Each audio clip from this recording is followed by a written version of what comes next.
Hi guys, just a quick little review of the 2025 Ford Territory Sport.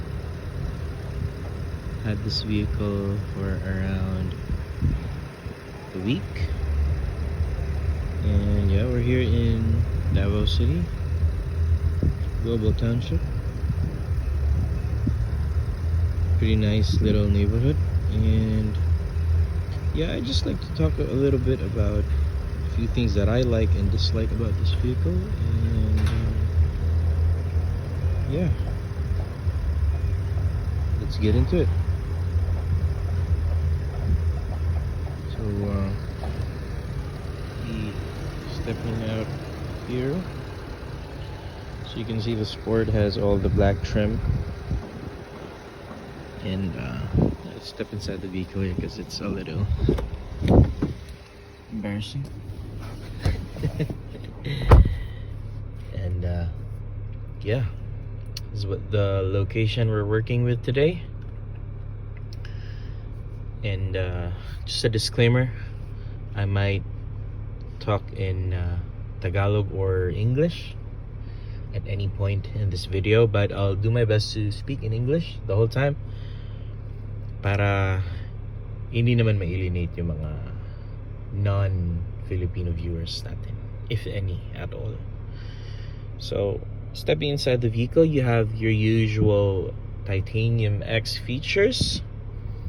It has the same engine, the same smart features, the same ADAS, adaptive cruise control, lane keep assist, lane departure warning, blind spot monitoring, and all that jazz.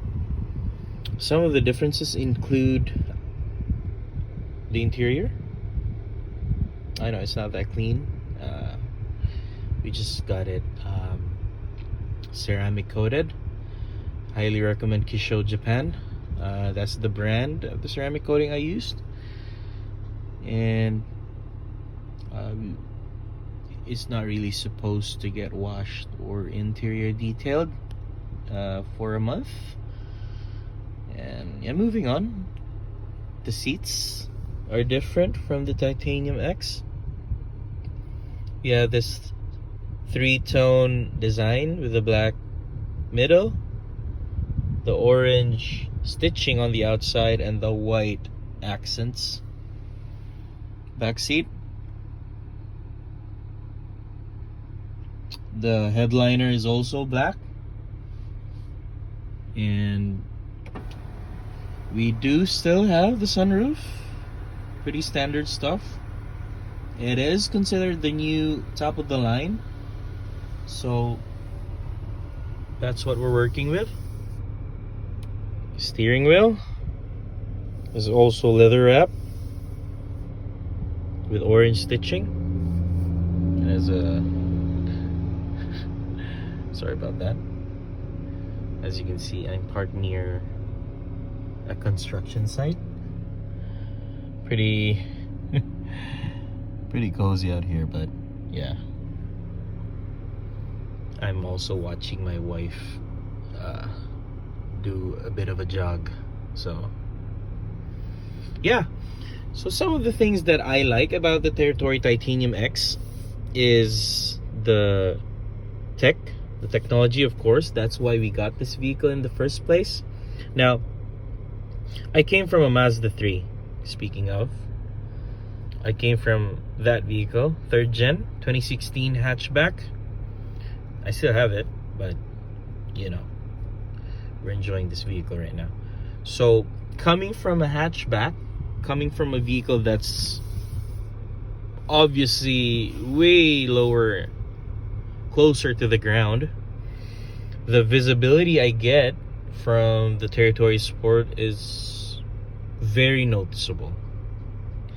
It has a huge advantage over sedans, hatchbacks, and any of the subcompact vehicles that I've driven. And pretty much, yeah, that's one of the things that I like. Had to cut the video. My wife just came up to the vehicle. She just finished her first run. And moving back, talking about the ground clearance and the visibility inside the vehicle, inside the cockpit, if you would. I guess you could say that the visibility and ground clearance comes with every SUV or pickup truck, but for the Territory Sport or the Territory line, the new generation Territory line, um, I I guess the driving position and the pillars are much thinner than what you would find from other large vehicles. By the way, when I asked for the quotation for the ceramic coating, the shop quoted the Territory Sport as a large vehicle. So I guess we're not in the crossover segment anymore. Call it what you will, but the Territory is, and for a fact, larger, wider in frame than a Fortuner, Montero, and any of the large SUVs. Oh, it's thicker, but not necessarily longer. So that's why we have loads of interior space, loads of legroom, and yeah, it's a pretty nice place to stay in. And moving on, some of the other things that I like, aside from the tech, the visibility, the ground clearance, I also like how it drives. Now, it has a wet type DCT, a turbo engine. It's a 7-speed DCT, dual clutch. Now, their history, as history would tell you, DCTs have been known to be jerky. They've been known to be difficult to work with in traffic, in stop and go traffic. But in my experience, coming from someone who's driven manual CVTs, DCTs, older DCTs, I have to say that this vehicle has one of the more smoother feeling rides in the DCT category. So a guy just passed by, and sorry about that. It's my first time doing these kinds of vlogs. But yeah, the DCT in this vehicle is smoother, and I've now, mind you, I do have to say this. I do have to preface this by saying that I've tried some of the Chinese brands like Geely, MG, GAC. Now that's a good brand. That's a good company right there, GAC. Tried their R Style. Tried the Coolray. Tried the, what do you call the crossover of the MG that looks like a CX-5? But whatever they call that vehicle, I've driven that.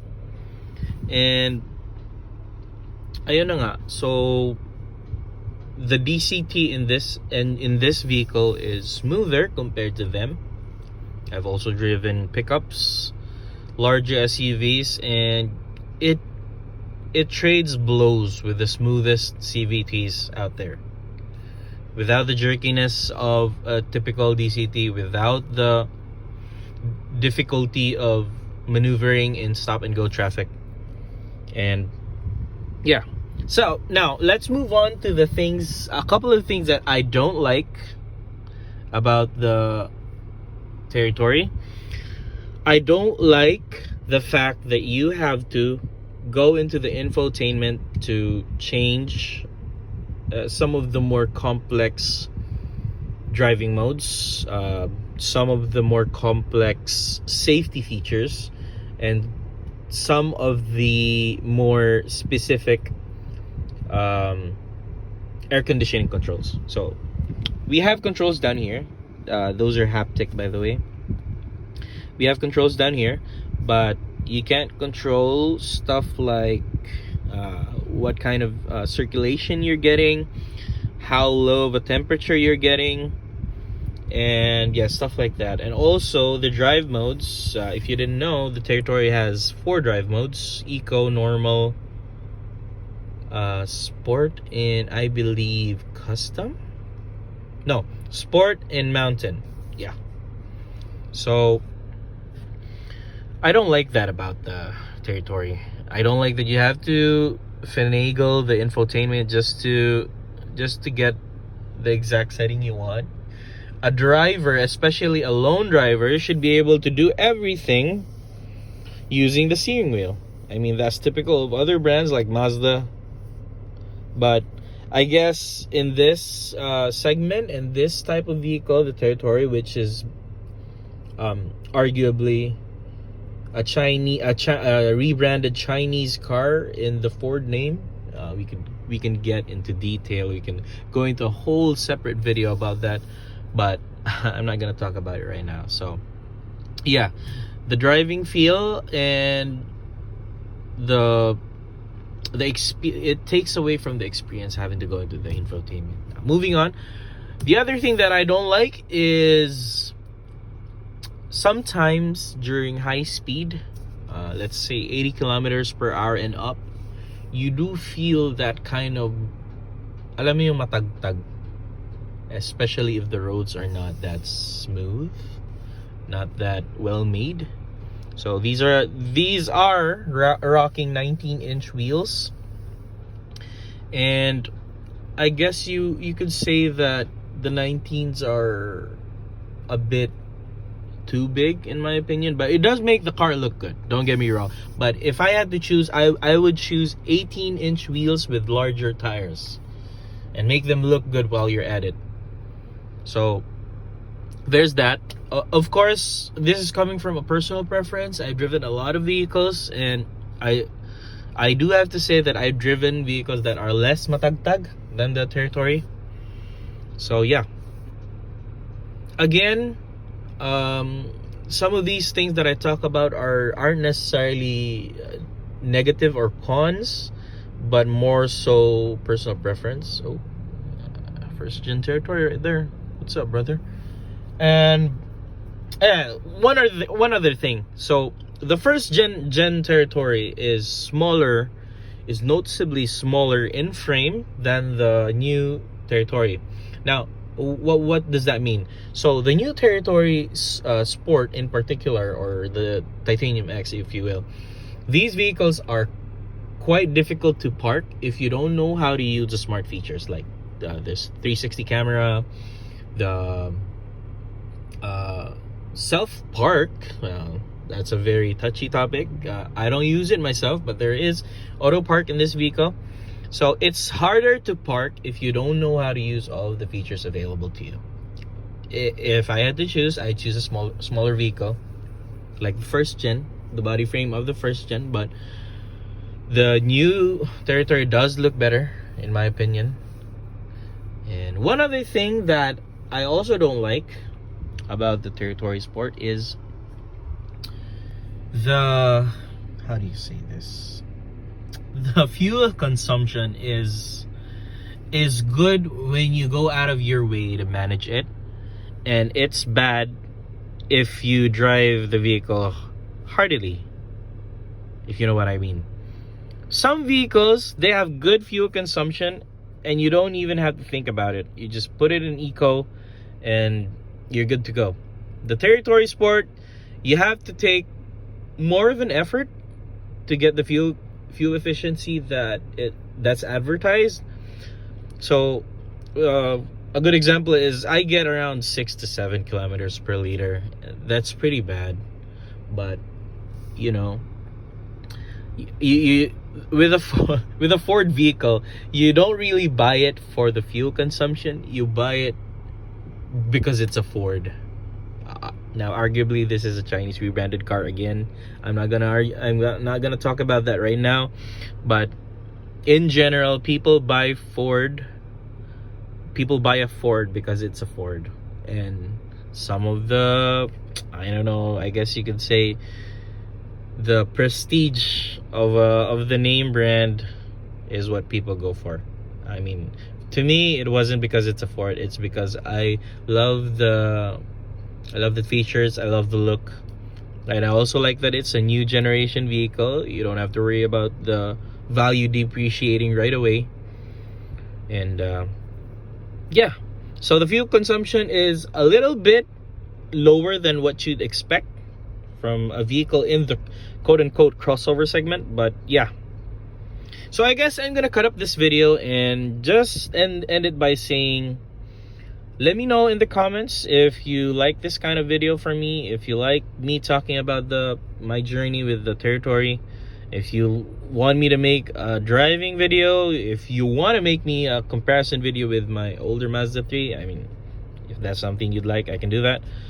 I mean, we only have 2 vehicles, so and yeah, let me know what you think, and thanks for watching. And I hope this video isn't too long. I'm not really gonna try and cut it up. I'm just gonna post it as it is. So thanks and happy driving.